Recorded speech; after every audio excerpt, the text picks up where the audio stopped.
세계 10위권 경제 대국의 기틀을 마련한 경제 거인 이병철과 정주영. 그리고 또 한 사람, SK그룹 최종현.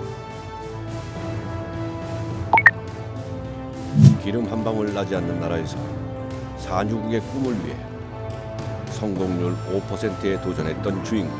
조그만 회사가 도전하는 게 쉽지는 않은 일이었는데 그래도 한번 자주적으로 원유 개발 해보자라는 게 있었고, 국내 최초로 해외 유전 개발에 뛰어들어 산유국의 초석을 다진 최종현. 우리 땅에서 나오지 않으면 해외에서 캐오면 된다. 무자원 산유국의 꿈을 이룬 최종현 회장.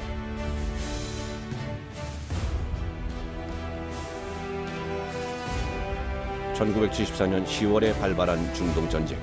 석유는 곧 전쟁 무기로 둔갑한다. 석유를 무기로 내세운 아랍국들은 이스라엘 협력 국가에 석유 공급 중단을 발표. 천정부지로 치솟는 기름값, 턱없이 모자라는 물량. 한국 경제도 마비되기 시작한다. 바렐당 평균 2달러 하던 것이 거의 10달러까지 올라갔으니까. 중화공업이 막 태동하던 1970년대, 한국은 오펙 결정에 따라 석유 수출 금지국으로 분류돼 직격탄을 맞기 일보 직전. 고심 끝에 사우디 석유 장관을 설득할 인물로 선경직물에 최종현이 거론된다. 평소 사우디 석유상들과 친분이 두텁다는 이유에서였다. 최종현의 사우디 인맥은 1973년 사우디아라비아 왕비의 조카인 베드라이와 인연을 맺으면서 시작된다. 당시 정유 사업을 추진 중이던 최종현은 원유를 공급받는 대가로 베드라이에게 사업 지원을 약속한다. 그러나 제1차 석유 파동 그 계약은 무산되고 만다. 최종현은 약속대로 거금 200만 달러를 아무 조건 없이 지원한다. 야마니 수상 같은 사람하고도 개인적으로 친분을 구축해 놨더라고. 비공식 정부 사절 자격으로 사우디아라비아에 급파된 최종현은 야마니 석유 장관으로부터 석유 공급 약속을 받아낸다. 사우디 왕족과의 인맥을 통해 원유 확보 능력을 직접 입증한 것이다. 그리고 1973년 12월 한국은 오일 파동 2달 만에 원유를 정상 공급받게 된다. 1954년 일찌감치 미국 유학길에 올랐던 최종현. 사업가보다는 학자가 되고 싶어 했다. 그러나 갑작스런 부친의 사망으로 귀국을 하게 되고 당시 형 최종건이 운영하던 선경직물의 경영난을 목격한다. 선경직물 부사장으로 출근을 결심한 최종현. 강력한 추진력으로 얼마 안가 선경직물은 국내 1위의 원사 메이커로 뛰어오른다. 선경직물이 호황을 누릴 무렵 최종현은 또 하나의 사업을 구상한다.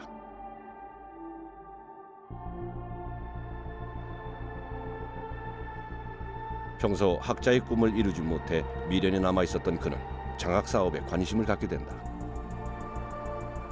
바로 이때 장학 퀴즈와도 인연을 맺게 된다. 후원자가 없어 프로그램이 폐지될 위기에 처하자 최종현은 선뜻 후원을 자청한다. 그리고 매년 성경그룹 회의실에 장학 퀴즈 출신 학생들을 불러 진솔한 대화를 나누기도 했다. 전부 다 의과대학하고 전부 다 법과대학만 가면 어떡하냐? 1973년 11월 최종건 창업회장이 폐암으로 48살의 생을 마감한다. 창업주인 형님을 늘 존경했던 동생. 2세나 3세들도 굉장히 어린 상황이었기 때문에. 그러던 어느 날 영일만 부근에서 석유가 발견됐다는 특종이 보도되면서 전국은 들썩인다. 실제로 조금 나오긴 나왔었습니다. 근데 아마 이제 제일 중요한 게 경제성 여부인데 경제성이 없어서. 1979년 2월 이란 팔레비 절대 왕정이 이슬람 혁명으로 붕괴되면서 제2차 석유 파동이 발생한다.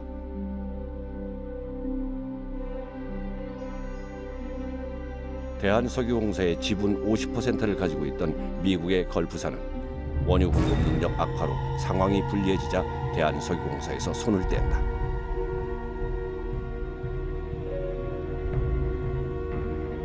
정부는 국영기업의 경영체제로는 원유 확보가 어렵다고 판단, 대한석유공사의 민영화를 추진한다.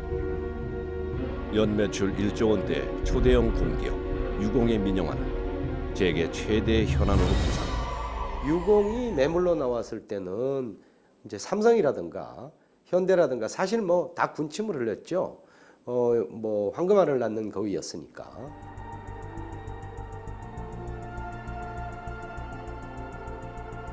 쟁쟁한 라이벌들을 제치고 유공 인수자로 선경이 선정된다. 이로써 재계 10위 안팎을 맴돌던 선경은 재계 5위로 급부상한다. 그러자 일각에서는 특혜 의혹이 제기된다. 매출 1조 원. 그러니까 아마 그게 유공이 유일할걸요? 그런 기업을 삼성이 먹었다 그래도 세간의 화제가 될 텐데 그 당시 손경이라 봐야 1970년대부터 사우디아라비아 석유 관계자들과 돈독한 관계를 이어온 최종호. 과거 사우디아라비아와 장기 원유 공급 체결, 정유 공장을 합작 건설했던 경험들이 유공 인수에 결정적인 역할을 했던 것이다. 그러나 최종현에게는 아직 풀어야 하는 숙제가 남아 있었다. 두 차례 석유 파동을 겪으며 독자적인 에너지 확보에 대한 갈증에 목이 말랐다. 기름 한 방울 나지 않는 나라의 서름이 만든 무자원 상륙 프로젝트. 그 독자적인 이제 원유 개발 능력을 확보해야 된다라는 거를 꿈이 있었습니다. 1983년 4월 인도네시아 카리문 광구. 석유 개발에 참여하며 우리나라 자원 개발 1호 기업으로 발걸음을 내딛는다. 시추 기간 8개월, 막대한 비용을 투자했지만 결과는 실패했다. 지금까지만 따져도 약 40억에 가까운 돈인데 날아가 버렸습니다. 대규모 자본 투자에도 희박한 성공률. 거듭되는 실패로 산유국 프로젝트에 제동이 걸린다. 세 번째 시도인 중동 북예멘 마리부 광구. 1984년 7월 드디어 시추정에서 원유가 발견된다. 역사적인 순간이었다. 그리고 1985년 11월 사업성을 공식 확인한다. 울산항에 35만 바렐을 싣고 들어왔습니다. 성경이 SK가 원유 개발에 5년 만에 기름 한 방울 나지 않는 우리나라가 준산유국 대열에 오르는 감격스러운 순간이었다.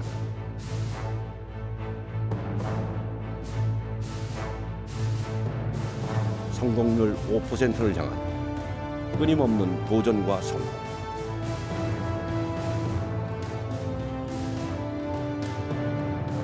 사람이 최고의 자원이라는 철학이 불가능을 가능케 한 것이 아닐까.